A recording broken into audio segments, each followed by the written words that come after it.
Sa isang liblib na nayon sa paanan ng bundok, matagal nang kinatatakutan ng mga lokal ang iyak ng isang bata na umaalingaw-ngaw mula sa mga burol sa gabi.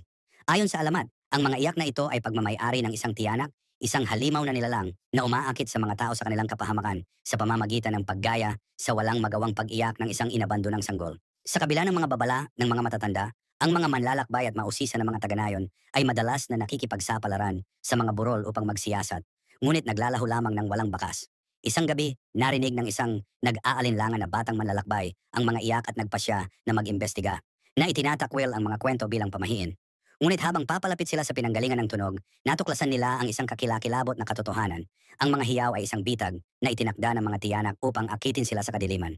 Ang nilalang, sa sandaling lumitaw bilang isang inosenteng bata, ay nagbabago sa isang nakakatakot na hayop na nagpapakita ng matatalas na ngipin at isang baluktot na anyo. Halos hindi makatakas na pagtanto ng manlalakbay na ang mga babala ng nayon ay hindi lamang